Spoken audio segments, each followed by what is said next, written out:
cheap shotting C in the throat. Like they're definitely targeting her. And it happened with under 7 minutes left in the second quarter. Indiana Fever guard Caitlin Clark went to the floor during a scramble for a loose ball in a Wednesday night game against the Phoenix Mercury. No foul was called on the play by officials. A slow-motion clip of the contact spread across social media within hours, reigniting a debate over how Clark is officiated that has followed her since her rookie season in 2024. What the replay showed was Phoenix forward Alyssa Thomas making contact with her fist against Clark's throat as Clark fell to the floor, with Thomas also appearing to knee Clark in the groin during the same sequence before stepping over her.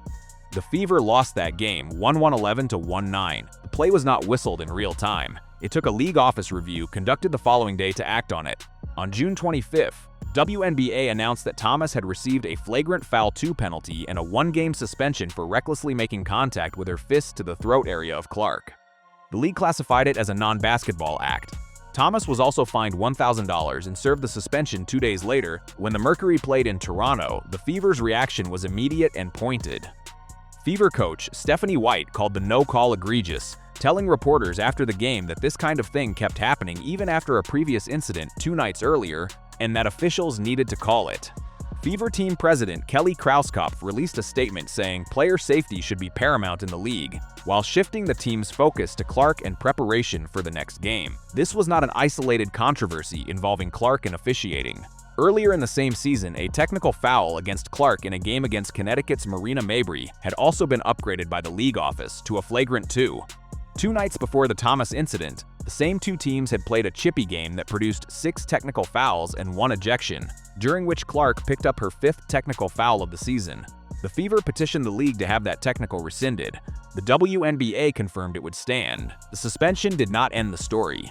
It opened a second front. This one focused on whether the league's response was sufficient and whether it reflected a broader pattern. Phoenix coach Nate Tibbetts pushed back hard against the discipline handed to his own player. Speaking to reporters before the Mercury's next game, against the expansion Toronto Tempo, Tibbetts said the Mercury organization fully supported Thomas, describing her as a competitor, a winner, and someone respected league-wide. He then voiced his disappointment with the suspension process itself, calling it an inadequate investigation, and pointing out that neither he, Thomas, nor the team's security staff had been interviewed before the league handed down its decision. Other commentators argued the league had reacted to the optics of a viral photo rather than building a full case. Inside the Fever locker room, the response went further than disagreement over process. It became a broader indictment of how the league protects its most prominent player. On her podcast, Show Me Something, Fever guard Sophie Cunningham addressed the incident directly. She said that in real time, she and the rest of the team had not seen what happened, adding that had they seen it, they would have stepped in to defend Clark. She then said this kind of treatment happens to Clark in nearly every game, and that the league and its officials do nothing about it. She pointed to video evidence of what she called kneeing and cheap-shotting Clark in the throat, and said if it happened to any other teammate, the team would be furious. Cunningham used the word targeting, accusing opposing teams of going after Clark specifically while officials looked the other way. Cunningham did not stop at officiating. She extended her criticism to the league's marketing decisions, citing a recent controversy involving a promotional graphic released to mark the WNBA's 30th anniversary. The poster featured roughly 20 of the league's biggest stars across 3 decades, including Cunningham herself. Clark was not on it. Cunningham called the omission a joke and said it was part of why the commissioner and the league were facing backlash on social media, arguing that Clark, as a generational talent, was being left off her own roster's marketing material. She specifically named Clark Kelsey Mitchell and Aaliyah Boston as players she felt should have been featured instead of some of the names that were chosen, and questioned why she herself had been included over them. She broadened the criticism to the league's commercial strategy as a whole, saying that if the WNBA were serious about generating revenue, it would feature the players fans actually want to see. The criticism was not confined to current players. WNBA legend Lisa Leslie weighed in publicly in the aftermath of the incident, urging players around the league to clean up the physical play, and said the league has to do better in how it handles moments like this one. There is a recurring argument inside this controversy, repeated by multiple voices across the league, that the WNBA's biggest commercial asset is being placed at physical risk without a corresponding level of protection from officials. Clark's effect on the league's visibility is not in dispute. What's disputed is whether the on-court treatment she receives and the marketing decisions made around her match that reality. Clark has repeatedly been on the receiving end of physical plays that draw little to no whistle, with the one-game suspension given to Thomas representing one of the rare instances where the league actually intervened after the fact. The injury angle compounds the frustration.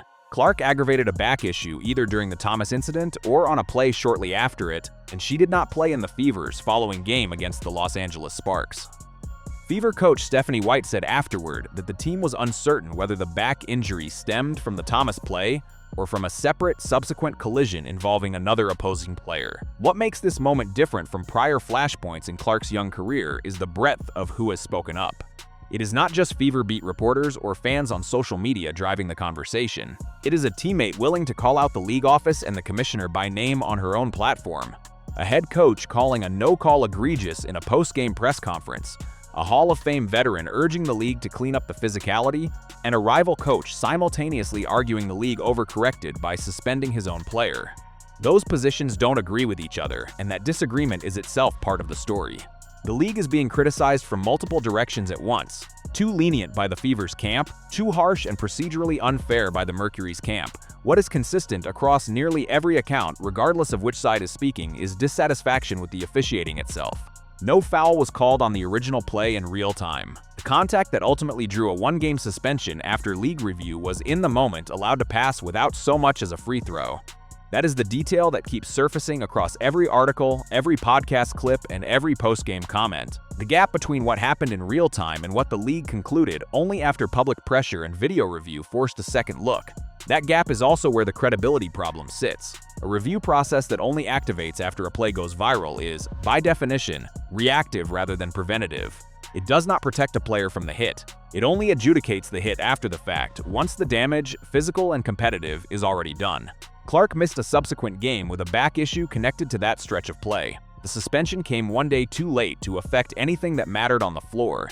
The commissioner has not issued a detailed public response addressing the broader pattern Cunningham and others have described, beyond the formal discipline handed to Thomas. That silence, or at minimum the absence of a substantive public statement, has become part of the criticism itself. Tibbetts wanted a more thorough process before discipline was handed down. Cunningham and White wanted a more aggressive one. Neither got what they were asking for, and both used the same incident to make opposite arguments about how the league office operates. What happens next will likely be shaped less by this single incident than by whether the pattern continues. If subsequent games produce similar no-calls on similar contact, the argument that the league protects its biggest star will weaken considerably, regardless of what any individual review concludes after the fact. If the physical treatment continues unchecked while marketing decisions like the anniversary poster keep drawing criticism for leaving out the player driving most of the league's recent attention, the credibility gap Cunningham described on her podcast will only widen. For now, the record is this: a fist made contact with a star player's throat, officials missed it live, the league reviewed it a day later and suspended the player responsible for one game. The opposing coach called the process unfair, the injured player's own teammate called the underlying pattern targeting and accused the league of doing nothing to stop it, and a Hall of Famer publicly asked the rest of the league to clean up its play. Those are the facts as reported. What they add up to, whether incompetence, inconsistency, or something closer to institutional indifference, is the argument now playing out across locker rooms, podcasts, and press conferences league-wide.